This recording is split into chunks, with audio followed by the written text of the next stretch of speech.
नमस्कार दोस्तों, स्वागत है आपका स्टडी हिंदी यूट्यूब चैनल में। दोस्तों स्वागत करते हैं। आज जो एग्जामिनेशन हुए हैं 23 जनवरी में और फर्स्ट सीट में दोस्तों बहुत सारे प्रश्न बने हैं, उन सभी को हम लोग देखेंगे और मैं लगातार आपको देखिए इसके सेशंस डिलीवर कर रहा हूं। और दोस्तों ये इसको और ध्यान से देखिए, क्योंकि दोस्तों बहुत सारे ऐसे प्रश्न हैं जो रिपीट किए जा रहे हैं और टॉपिक तो जो मैं आपको बताऊंगा वो निश्चित तौर पे आगे आएगा ही आएगा। इतने दिन से हम लोग रिव्यू कर रहे हैं तो आइडिया लग चुका है सारे का सारा। तो सभी प्रश्नों को देखेंगे और आज रात में देखिए मैं पूरे सभी शिफ्टों को मिला के आपको डिलीवर करूंगा, एक साथ उसे देख लीजिएगा, उससे भी आपका पूरा रिवीजन हो जाएगा। ठीक है दोस्तों, आप सभी लोग वीडियो को लाइक एंड शेयर कर दिया करें बिना किसी देरी के, एंड चैनल को सब्सक्राइब करके बेल बटन दबा दिया करें, जिससे कि आपको क्लासेस की नोटिफिकेशन मिले। अपकमिंग एसएससी, एमटीएस और सीएचएसएल की भी क्लासेस बहुत जल्द आपको इस चैनल के माध्यम से डिलीवर की जाएंगी। चलिए शुरू करते हैं। पूरे क्वेश्चन को ध्यान से देखिएगा। क्वेश्चन नंबर 1 दोस्तों, बिरजू महाराज किस नृत्य से संबंधित है? आप सभी को पता है, काफी बार हम इसे डिस्कस कर चुके हैं।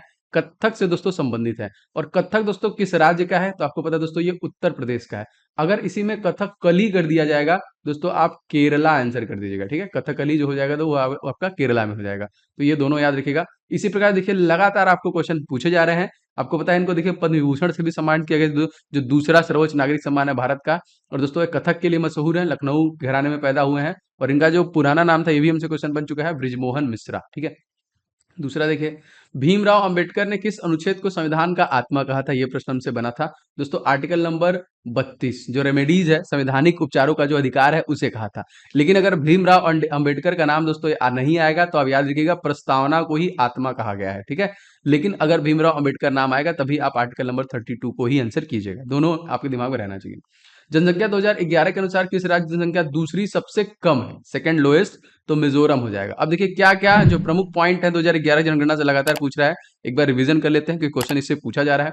सर्वाधिक जनसंख्या घनत्व वाला राज्य बिहार, सबसे कम जनसंख्या घनत्व वाला जो राज्य है वो उत्तर प्रदेश है, सबसे उच्च जनसंख्या वाला दोस्तों उत्तर प्रदेश है, सबसे कम जनसंख्या वाला दोस्तों आपका सिक्किम हो जाएगा, सबसे लिंगानुपात जो कि उच्चतम वाला देखिए केरल हो जाएगा, सबसे कम लिंगानुपात वाला दोस्तों हरियाणा हो जाएगा, उच्चतम साक्षरता दर वाला सबसे ज्यादा शिक्षा कहाँ पे है? केरल में। और सबसे कम शिक्षा दोस्तों कहाँ पे हो जाएगी? बिहार में हो जाएगी। तो ये याद रखेगा। और दोस्तों बहुत इंपॉर्टेंट है ये क्वेश्चन, बहुत बार ये क्वेश्चन आ चुका है। ठीक है दोस्तों, अनअकैडमी पे बहुत ही बेहतरीन सा ऑफर आपको चला, जिसमें आपको 20% का दोस्तों डिस्काउंट मिल जाएगा अगर आप कूपन कोड इस्तेमाल करते हैं। देखिए OMJ10। जी हाँ दोस्तों, आपको लगातार जितने भी दोस्तों कोर्सेज आपके एसएससी नॉन टेक्निकल एग्जामिनेशन के हैं, आप सभी कोर्सेज को एक्सेस कर सकते हैं, सभी रिकॉर्डेड सेशन को देख सकते हैं। आपको स्ट्रक्चर्ड वे में बैचेज और कोर्सेज मिल जाते हैं। आपको देखिए डाउट सॉल्विंग जो टीचर्स मिल जाते हैं, लगातार आपके प्रॉब्लम को सॉल्व करते हैं। आपको previous year question, live test, बहुत कुछ आपको देखिए मिल जाता है।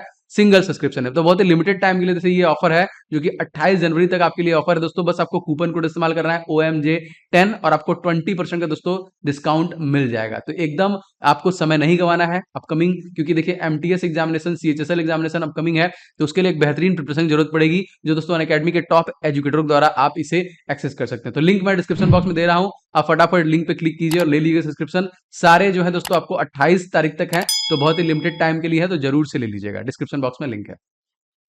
विधवा पुनर्विवाह के पक्ष में दोस्तों किस आंदोलन को चलाया गया था? दोस्तों यहाँ पे देखिए ईश्वर चंद्र विद्यासागर। ठीक है, तो किसने चलाया था दोस्तों? तो ये देखिए ये ईश्वर चंद्र विद्यासागर द्वारा। और दोस्तों 7 दिसंबर सन 1856 को कोलकाता में पहली जो कि विधवा पुनर्विवाह अपने दम पे इन्होंने करवाया था। मोस्ट इंपॉर्टेंट याद रखेंगे। और देखिए इस कानून से पहले सती प्रथा को भी देखिए लॉर्ड विलियम बेंटिंग ने 1829 में समाप्त कर दिया था। क्वेश्चन हमसे पूछा 9 2 11 होना मुहावरे का अर्थ क्या है? जी हाँ दोस्तों, 9 2 11 होना मतलब भाग जाना ना। देखिए मुहावरे आपसे पूछ रहे हैं, एक दो करके एकदम 100% आपसे पूछा ही जा रहा है। फीफा का मुख्यालय हमसे पूछा था दोस्तों, फीफा का मुख्यालय ज्यूरिख स्विट्जरलैंड में है। और मैं आपको बता दूं फीफा हमसे पूछा था 2022 जो हुआ दोस्तों, ये कहाँ पे हुआ? दोस्तों आप सभी को पता है दोस्तों, ये कहाँ पे हुआ था? कतर, दोहा कतर में हुआ था। और किसने जीता है कमेंट बॉक्स में कमेंट करके बताइएगा, इंपॉर्टेंट है। अब इसका फुल फॉर्म भी अगर आपसे पूछेगा तो देखिए फेडरेशन इंटरनेशनल दी फुटबॉल एसोसिएशन, जिसका मुख्यालय ज्यूरिख स्विट्जरलैंड है। इसकी स्थापना अगर आपसे पूछेगा तो 21 मई 1904 पेरिस फ्रांस में हुआ था। और दोस्तों ये गिनी इन्फेंटिनो जो है तत्कालिक अध्यक्ष हैं। और सबसे ज्यादा बार फीफा किसके द्वारा जीता गया दोस्तों? तो ये ब्राजील के द्वारा सबसे ज्यादा बार देखिए जीता गया। कार्बन का परमाणु क्रमांक, देखिए मैंने आपसे कहा था कि जो जो टॉपिक मैं बताऊंगा उसको पढ़िएगा। अगर आप पिछला वीडियो देखे हैं, मैंने बोला था कि आप देखिएगा पीरियोडिक टेबल दोस्तों, उससे प्रश्न आएंगे। और फिर से देखिए प्रश्न आ गया। तो परमाणु क्रमांक कितना होता है कार्बन का? देखिए 6 है। तो पृथ्वी पर पाए जाने वाले तत्वों में कार्बन जो कि एक प्रकार का प्रमुख महत्वपूर्ण तत्व है। इसका रासायनिक तत्व, इसको देखिए संकेत जो है C है, इसका परमाणु क्रमांक 6 और परमाणु भार देखिए 12 है। इसके कुछ समस्थानिक है, जैसे C612, C613 एंड C614 है। तो समस्थानिक भी पूछेगा आगे, तो इसे याद रखिएगा। वर्तमान में दोस्तों लोकसभा के स्पीकर का नाम हमसे पूछा दोस्तों ओम बिरला, मोस्ट इंपॉर्टेंट। और ये किस लोकसभा के पूछा गया? तो 17वीं। और ये भी हमसे पूछा था हमारी कौन सी लोकसभा इस समय चल रही है? तो 17वीं लोकसभा चल रही है। अगर आपसे पूछेगा आर्टिकल दोस्तों कौन है, तो लोकसभा का आर्टिकल हो जाएगा 81। और दोस्तों इसे भंग करते हैं आर्टिकल नंबर 85 के थ्रू। अगर आपसे पूछेगा दोस्तों कि राज्यसभा का आर्टिकल दोस्तों, तो ये हो जाएगा 80। अगर आपसे पूछेगा कि संसद का आर्टिकल दोस्तों क्या हो जाएगा, तो ये हो जाएगा आपका 79। ठीक है। किस पंचवर्षीय योजना में उद्योगों को बढ़ावा दिया गया है? दोस्तों द्वितीय पंचवर्षीय योजना। मैंने आपको पंचवर्षीय योजना के ऊपर चैनल पे वीडियो दे दिया है, अगर आपने नहीं देखा है तो देख लीजिएगा। जी हाँ, क्योंकि पंचवर्षीय योजना के देखिए 51 ज्यादा ऐसे प्रश्न मैंने दिए हैं जो 100% उससे बाहर नहीं जाएगा, बस एक बार आप उसे रिवाइज कर लीजिएगा। ठीक है, चलिए, वैसे मैं लिंक डिस्क्रिप्शन बॉक्स में दे दूंगा उसका। केरल का सबसे ऊंचा जलप्रपात दोस्तों कौन सा है? देखिए यहाँ पे अतीरा पिल्ली जलप्रपात, जो कि केरल का सबसे ऊंचा जलप्रपात है। तो देखिए अथीरा पिल्ली, मोस्ट इंपॉर्टेंट, ना ज्यादा ऊंचाई नहीं है, 80 फीट है, लेकिन ये फेमस इस वजह से है क्योंकि बाहुबली, दिल से, गुरु, मद्रास कैफे, बहुत सारे फिल्में यहाँ पे जो कि फिल्माई जा चुकी हैं। उल्टी गंगा बहाना, इस मुहावरे का अर्थ दोस्तों क्या है? तो प्रतिकूल कार्य करना, ना अनुकूल नहीं, प्रतिकूल कार्य करना। स्किल इंडिया की शुरुआत दोस्तों कब की गई? तो मोदी जी जब स्टार्टिंग में आए तो उनकी जितनी बहुत सारी योजनाएं उन्होंने लाई थी उससे प्रश्न बन रहे हैं। तो 15 जुलाई सन 2015, याद रखिएगा। ठीक है, कि जिसे जीता ना जा सके, एक अनेक शब्द के एक शब्द, इसको देखिए हम लोग बोलते हैं अजेय, ना। जिसे पाणी में वज्र हो, वज्र प्राणी, इंद्र बोलते हैं उसे पाणी। जिसके पाणी में वीणा हो, वीणा पाणी, सरस्वती हो गया। जिसके आने की तिथि मालूम न हो, अतिथि। जिसके शेखर पर चंद्र हो, चंद्रशेखर। जिसे पार न देखा जा सके, जिसके पार देखा जा सके, पारदर्शक। जिसके पार न देखा जा सके, अपारदर्शक। जिसके भीतर का तापमान सामान्य हो, वातानुकूलित। जिसके हृदय में ममता नहीं हो, निर्मम होगा। जिसके हृदय में दया नहीं हो, निर्दय होगा। जिसे कुल का पता ना हो दोस्तों, अज्ञात कुल। जिसे जिसके चूड़ा पर चंद्र रहे, उसे देखिए चंद्रचूड़ कहते हैं। फिर से देखिए पूछा, ये क्वेश्चन रिपीट किया गया। देखिए ये क्वेश्चन फिर से आया है कि कुचिपुड़ी नृत्यांगना यामिनी कृष्णमूर्ति को किस वर्ष पद्म भूषण सम्मानित किया गया?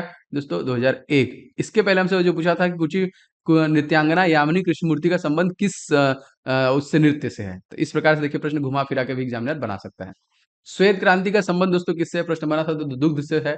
और दोस्तों इसकी शुरुआत कब की गई थी? देखिए, जो कि ऑपरेशन फ्लड की शुरुआत की गई थी 13 जनवरी 1970 में।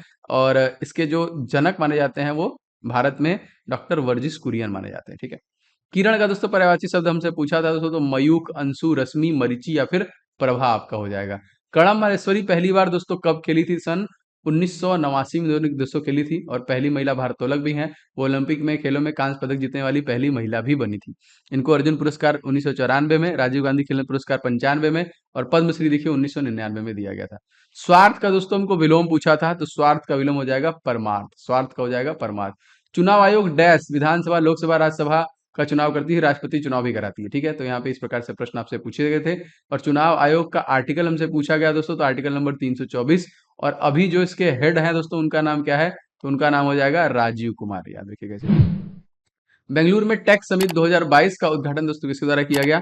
दोस्तों ये उद्घाटन जो किया गया है नरेंद्र मोदी जी के द्वारा किया गया। तो ये सारे कुछ प्रश्न मिले हैं दोस्तों। मैं first shift, second shift, third shift and fourth shift चारों मिला के मैं एक साथ डेली प्रेजेंट करता हूं।